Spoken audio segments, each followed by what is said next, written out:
Haleluya, puji Tuhan. Beri tepuk tangan sekali lagi buat Tuhan Yesus. Haleluya, puji Tuhan. Tuhan Yesus baik. Selamat Natal by the way buat semuanya. Ya, selamat sejak minggu pertama di dalam bulan Desember kita selalu membangun budaya,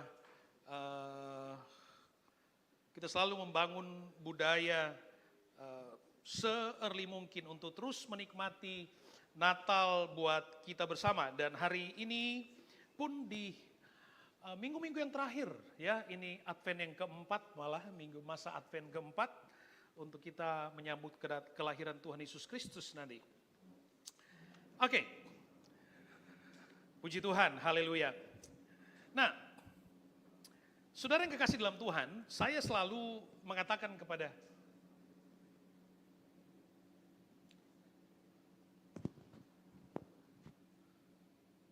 apa yang bunyi? Fan-nya ya. Oh, saya pikir ada pengangkatan ini. Oke, iya, saya senang untuk mengatakan ini bahwa sesuai dengan perjalanan usia kekristenan kita, maka sesuai itulah kita atau sejauh itulah kita merayakan Natal. Tapi sejauh mana Natal itu membentuk atau berdampak dalam kehidupan kita? Secara budaya sejak kecil kita yang lahir sebagai orang Kristen kita tahu. Tapi saya selalu berpikir begini, jangan-jangan perayaan kekristenan atau perayaan Natal kita hanya menjadi sebuah perayaan tradisional yang dilakukan turun-temurun dalam kehidupan kekristenan. Nah, setiap tahun saya selalu mengingatkan bahwa Natal harus memberi, setiap kali kita memperingati Natal, itu harus memberi makna yang baru dalam hidup kita. Sebab Alkitab katakan bahwa berkat Tuhan itu selalu baru setiap pagi. Maka demikian juga kita sebagai orang yang percaya kepada Tuhan, kita harus mau menangkap, bahkan berani meminta kepada Tuhan, untuk Tuhan berikan kami pengalaman berkat baru dalam perayaan Natal tahun ini.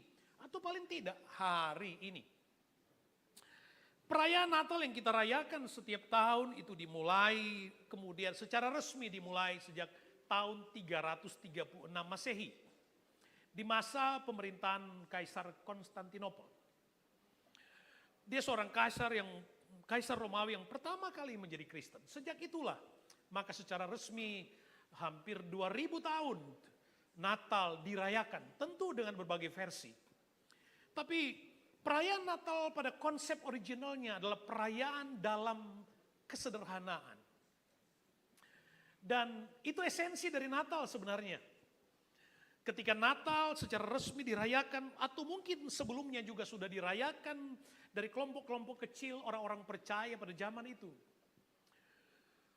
Tapi saudaraku yang kekasih di dalam Tuhan, saya selalu juga mengingatkan ini, memang puncak perayaan kekristenan kita ada di Paskah.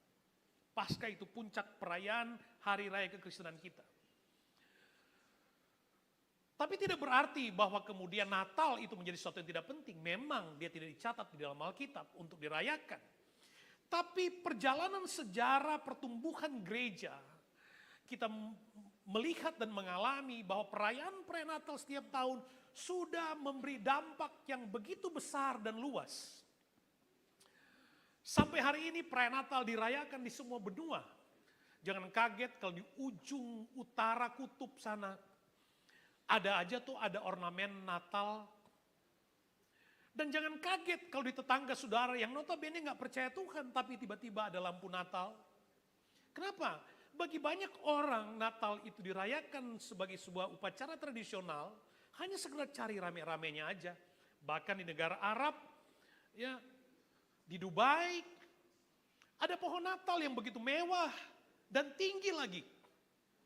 Plus ada orang-orang Arab yang nyanyi lagu Natal. Luar biasa.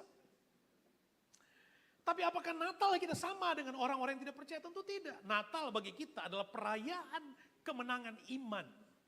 Perayaan memperingati bagaimana Dia yang di dalam kemuliaannya, yang Alkitab katakan karena begitu besar kasih Allah akan dunia ini sehingga Ia mengaruniakan anak yang tunggal supaya barang siapa yang percaya kepadanya tidak binasa. Ada sebuah keputusan di sorga yang kemudian mengorbankan putra tunggalnya untuk dihadirkan ke dalam dunia. Yang kemudian di dalam Filipi, kitab Filipi pasal yang kedua ayat yang kelima dan ayat yang sampai ayat yang ke-8, kita ikuti pembacaannya. By the way, tema kita hari ini kita bicara tentang kesederhanaan dan kerendahan hati dalam Natal. Udah itu pesannya. Udah duduk aja saya. Udah selesai udah. Kita lihat dulu saudara.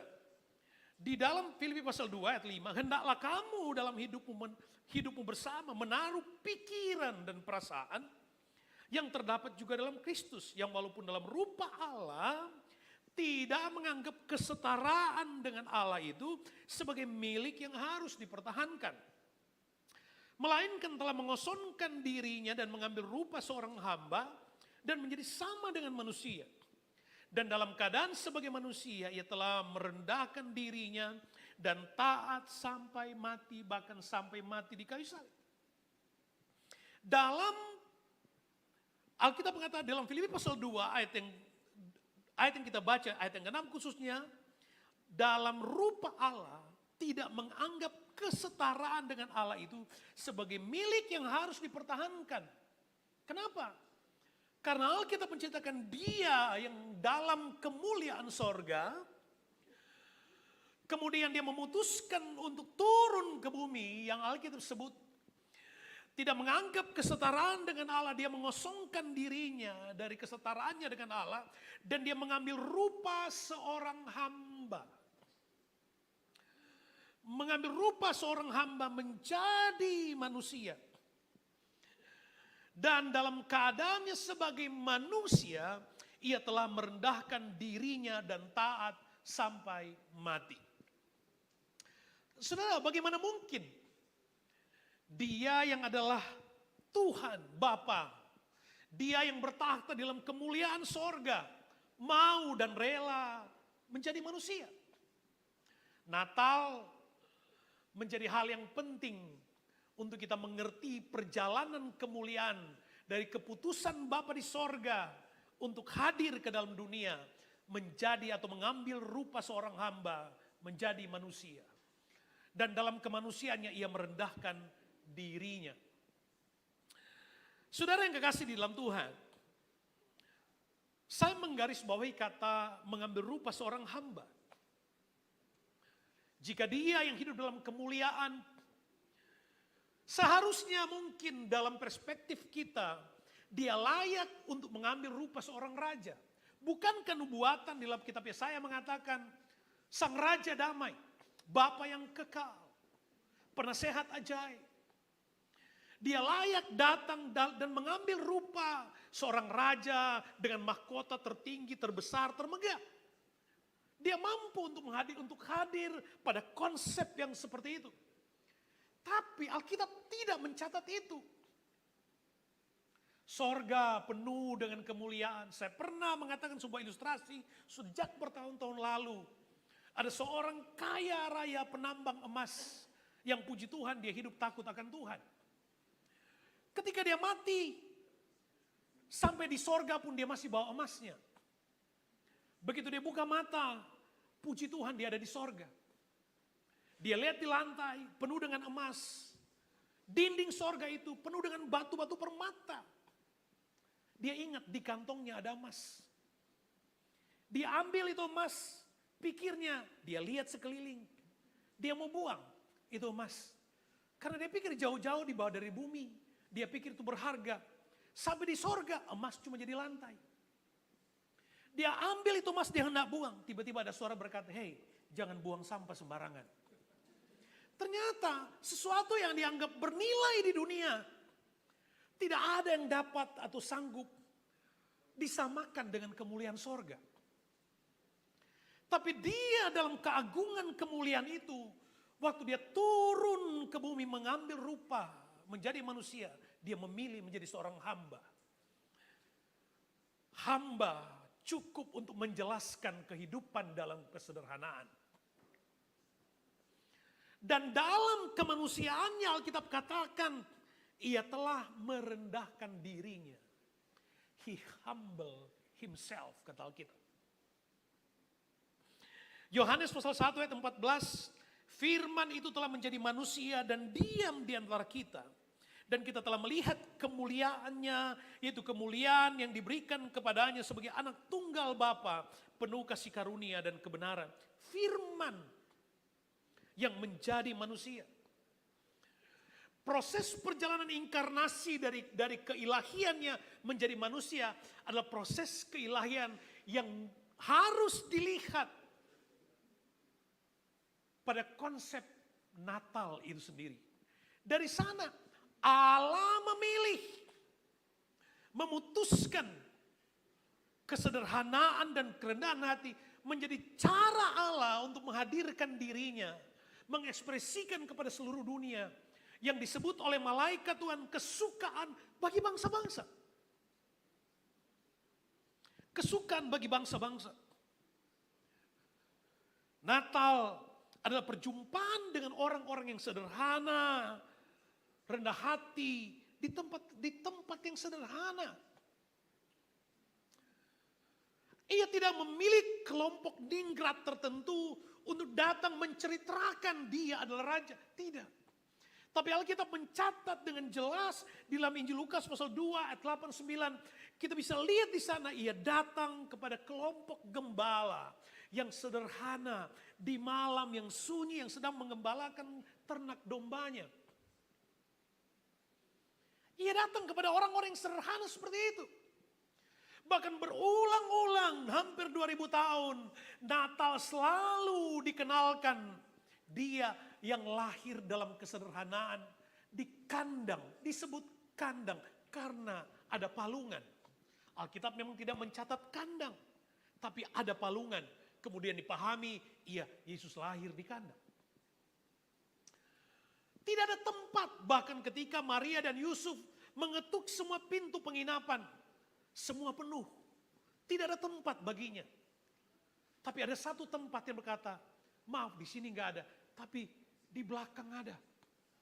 Konsep akomodasi, ya hotel waktu itu bukan seperti konsep kita keren, ya dengan apalagi Gold Coast di mana-mana itu tower, apartemen, nggak seperti itu konsepnya. Konsepnya sama seperti apa ya? Kalau sekarang itu caravan park, itu sifatnya hanya seperti tenda-tenda, saudara. Dan konsep kandang pun nggak seperti konsep modern kandang pakai pintu otomatis, tutup lagi. Nggak kayak gitu. Konsep kandang itu banyak penulis yang sepakat itu seperti goa yang digali khusus itu jadi kandang. Oke, kita nggak berdebat, nggak bicara tentang soal itu.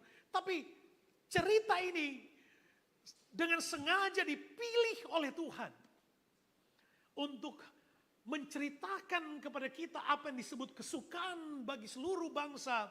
Diceritakan pintu masuknya.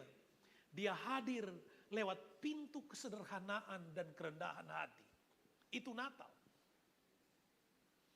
Di tempat-tempat tertentu di Indonesia, bukan di sini, di sana, di banyak orang Kristen yang merayakan Natal. Wah, mewahnya luar biasa. Mewahnya luar biasa. Sampai ada, saya sempat nonton di TikTok atau YouTube tuh atau Facebook, ada konten kreator yang ngomong begini. Kalau mau Natal, baju baru jutaan. Rambut kepang-kepang, warna-warni jutaan. Gitu. Dan belum lagi makanan mewah dan seterusnya. Datang ke gereja pada hari Natal, persembahannya 2.000 perak. Apa itu yang disebut dengan Natal? Saya tidak sedang bicara tentang persembahannya, tapi hatinya.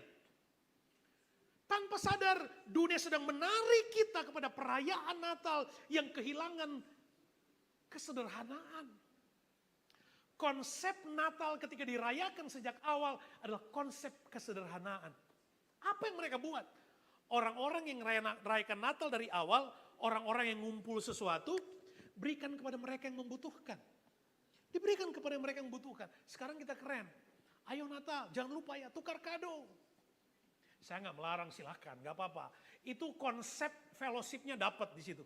Tapi tanya, Berapa banyak di antara kita yang dapat hadiah waktu tukar kado, kita pulang kita nggak pakai tuh barang. Lama-lama kita buang. Memang nggak semuanya. Tapi berapa banyak yang super tanpa kita sadar. Sekali lagi saya nggak larang, ayo mau tukar kado ajak saya. Nggak apa-apa boleh. Tapi paradigmanya yang harus dibenarkan bagi kita orang Kristen.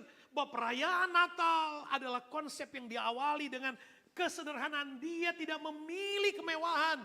Dia memilih kesederhanaan di malam dingin kepada orang-orang yang sederhana. Berita Natal sampai kepada mereka. Berita Natal datang kepada seorang Yusuf yang kemudian tidak diceritakan sejauh mana kiprahnya. Dia hanya disebut orang yang tulus hati. Dia hanya disebut orang tulus hati. Begitu juga dengan Maria. Mereka orang-orang biasa. Orang-orang biasa tapi dipilih Tuhan. Kenapa?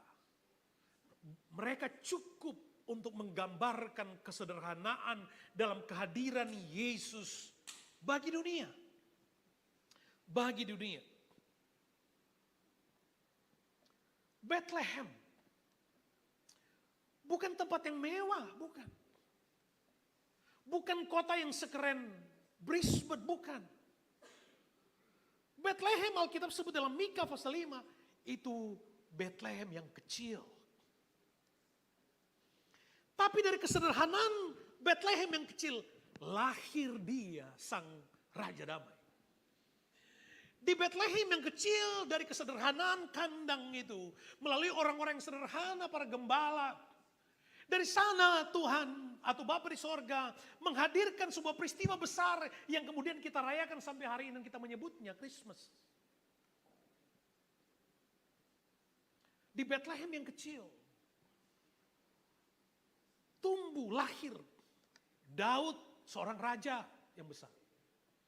Jangan pernah meremehkan hal-hal yang sederhana. Jangan khawatir jika engkau diremehkan karena alasan pilihanmu tentang Tuhan. Jangan khawatir ketika Anda direndahkan karena alasan pilihanmu karena sikap iman. Jangan pernah menganggap orang lain dan merendahkan orang lain hanya karena kerendahan mereka dan kesederhanaan mereka. Siapa tahu dari kesederhanaan itu akan muncul, akan lahir sesuatu yang lebih besar. Yang lebih besar, kita nggak tahu, itu misteri ilahi.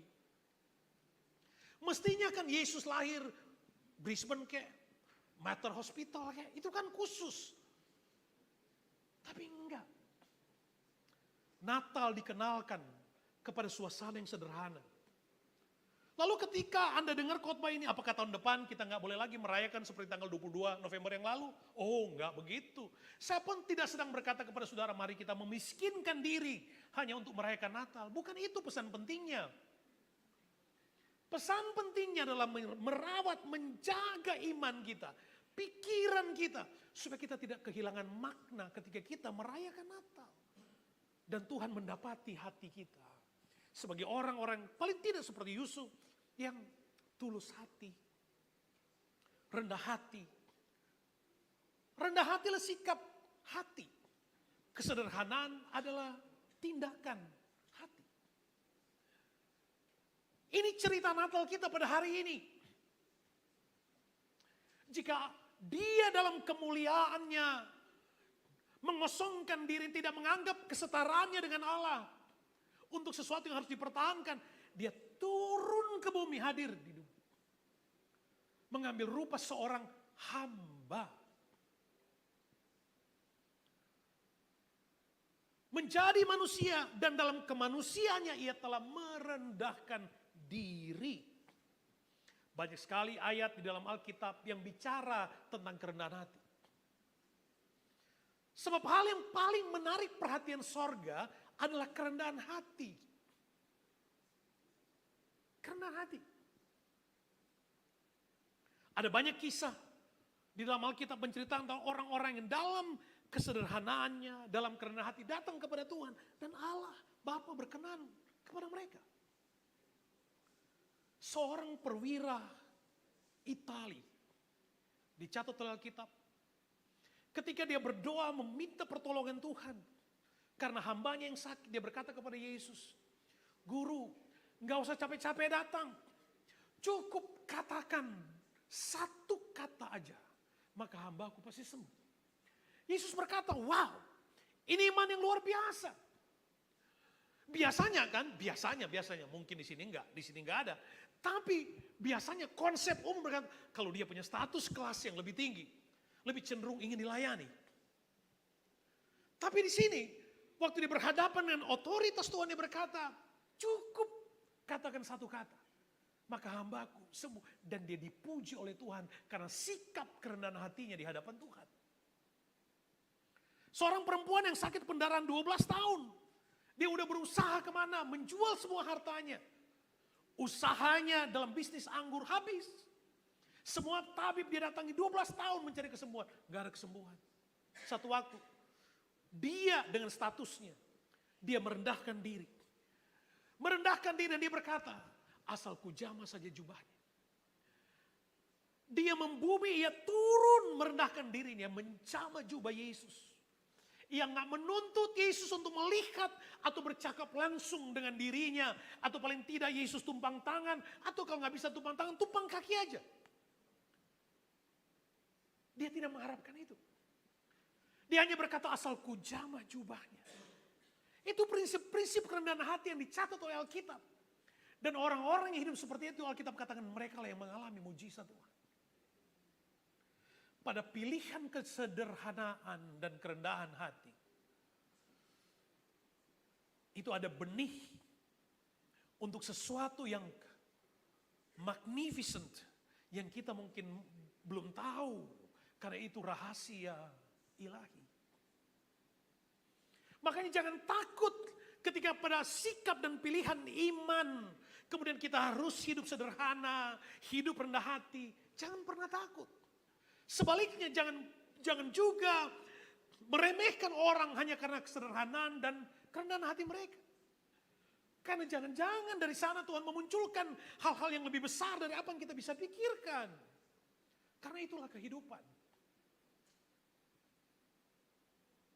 Saudara yang kekasih di dalam Tuhan Yesus Kristus.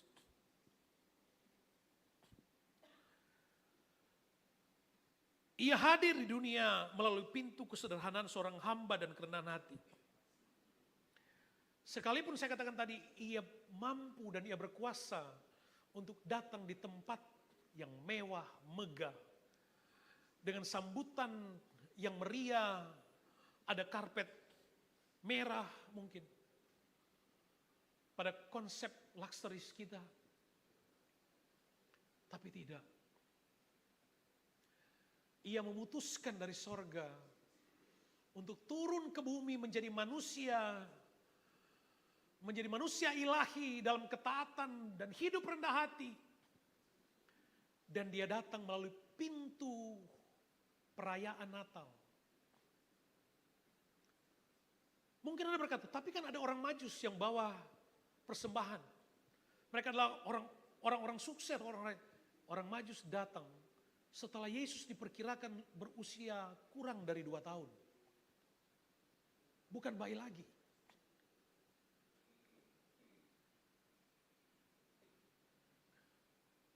Kesederhanaan dan kerendahan hati. Biarlah juga ini menjadi pesan Natal buat kita pada hari ini untuk kita mengerti bahwa Tuhan membawa pesan ini buat kita untuk kita mengerti. Tuhan Yesus, terima kasih. Dalam keagungan-Mu, kami boleh menikmati Natal dalam kekayaannya. Di dalam perayaan Natal ada pesan yang agung di sana. Pesan itu adalah pesan kemenangan dalam, kita sudah nyanyi itu tadi. Tapi biar ini menjadi cerita, menjadi pesan rohani buat kita. Paling tidak, setiap kali kita merayakan Natal nanti, ya tentu tahun depan kita akan merayakan Natal lagi. Minimal seperti yang kita rayakan tahun ini. Ya. Tapi dalam pikiran kita sudah mampu memfilter mana yang penting, mana yang gak penting. Mana yang perlu, mana yang tidak perlu. Dalam pikiran kita sudah mampu memfilter itu dengan baik. Itulah Natal kita. Supaya Natal kita enggak Natal kebablasan. Sehingga nanti kita bisa dikembalikan pada makna yang sebenarnya. Kita menyambut kedatangan Dia, Sang Juru Selamat yang hadir ke bumi menjadi manusia dalam kesederhanaan. Dan jika Dia saja mau merendahkan dirinya untuk saya dan saudara. Masa kita GPD Brisbane, ayo dong sama-sama kita belajar. Saya pun masih belum lulus-lulus untuk hal ini. Ketika saya terima ayat ini pun menjadi pesan yang terutama buat saya. Karena saya selalu katakan kalau Tuhan meletakkan sesuatu di hati gembala, itu pasti buat kita semua. Saya mau belajar, oh iya. Itu rahasia. Perhatikan baik. Di dalam Alkitab jelas. Bagaimana kita merayakan Natal? Filipi pasal 2 ayat yang kelima, kita udah baca tadi. Filipi 2 ayat 5, hendaklah kamu dalam hidupmu bersama menaruh pikiran dan perasaan yang terdapat juga dalam Kristus Yesus. Hendaklah kamu menaruh pikiran dan perasaan yang terdapat juga dalam Kristus Yesus. Dia datang ke dunia dalam kesederhanaan. Yang terdapat juga dalam Kristus Yesus, dia datang ke dalam dunia merendahkan diri. Makanya itu kalau kita sebut hendaklah kamu menaruh pikiran dan perasaan sama seperti yang ada dalam pikiran dan perasaan Kristus. Karena hal ini menjadi satu hal yang sangat penting. 2 Tawarik 7 ayat 14 katakan begini. Dan umatku, atau kita baca sama-sama. Baca sama-sama. 1, 2, 3. Dan umatku yang atasnya namaku disebut, merendahkan diri, berdoa, mencari wajahku, lalu berbalik dari jalan-jalan yang jahat, maka aku akan mendengar dari sorga, mengampuni dosa mereka, serta memulihkan negeri mereka. Katakan amin. Jelas, umatku yang atasnya namaku disebut. Kalau cuma sampai di situ belum selesai itu, belum penuh, belum komplit. Makanya Matius 7 katakan tidak semua orang yang berseru Tuhan, Tuhan akan masuk dalam kerajaan Allah, tapi Dia yang melakukan kehendak Bapa di sorga. Alkitab menyebut, dan umatku yang atasnya namaku disebut merendahkan diri, kemudian berdoa, kemudian mencari wajahku, berbalik dari jalan yang jahat, maka aku akan mendengar dari sorga, mengampuni dosa mereka dan memulihkan negeri mereka. Jadi di dalam relasi doa kita dengan Tuhan penting sekali. Tuhan memaknakan secara khusus merendahkan diri. Kita cuma boleh merendahkan diri sama Tuhan. Rendah hati kepada sesama manusia. Rendah diri gak boleh. Rendah hati sama Tuhan. Rendah diri sama Tuhan. Rendah hati juga sama Tuhan. Sesama manusia cuma boleh rendah hati. Ya. Alkitab mengajarkan merendahkan diri di hadapan Allah. Merendahkan diri di hadapan Allah. Dan Tuhan menjawab doa kita. Jadi doa bukan cuma tahu sebut Tuhan. Bukan cuma tahu mengungkapkan pergumulan kita. Tapi dia harus merendahkan diri. Ada gak orang yang berdoa? Tuhan, sekarang punya banyak sekali Tuhan. Begitu doanya? Doa yang diajarkan doa yang memuliakan Tuhan. Muliakan Tuhan dalam doa. Konsepnya jelas. Merendahkan diri kita. Kita mah di hadapan Allah itu nothing. Kita gak ada apa-apanya. Tidak ada yang dapat kita buat dan berikan kepada Tuhan yang bisa menambahi kualitas keilahiannya. Gak ada. Gak ada. Kalau kita bisa melakukan dan memberikan yang terbaik kepada Tuhan, itu untuk kebaikan kita, bukan Tuhan, enggak. Dia tidak akan pernah berubah, dia tidak akan pernah lebih kaya hanya karena dengan pemberian kita, tidak. Tapi yang terbaik yang dapat kita lakukan dan berikan kepada Tuhan adalah untuk kebaikan kita. Coba sama-sama kita melatih diri kita. Dan paling tidak, mulailah dari Natal kita. Natal 2025 ini menjadi pesan penting bagi kita dalam kesederhanaan dan kerendahan hati kita menghampiri Tuhan. Ingat, tinggal dalam waktu seminggu lebih ke depan. Apa yang kita gumuli di awal tahun 2025. Tuhan, kalau boleh, kami rindu untuk menikmatinya. Natal kita hari ini adalah Natal dengan pesan yang jelas dalam kesederhanaan dan kerendahan hati. Kesederhanaan dan kerendahan hati itu mampu menarik suasana sorga untuk mengerjakan bagi kita dan di dalamnya hal-hal besar yang semuanya itu masih misteri ilahi. Tapi kalau Natal dihadirkan dalam kesederhanaan, maka kita percaya jika kita memaknai itu Natal kita hari ini, paling tidak kita membuka ruang hidup kita seluas-luasnya untuk potensi besar dan luar biasa itu tumbuh dalam kehidupan rohani kita. Selamat Natal buat kita semua. Tuhan Yesus memberkati. Mari kita bangkit berdiri bersama. Main musik boleh maju ke depan.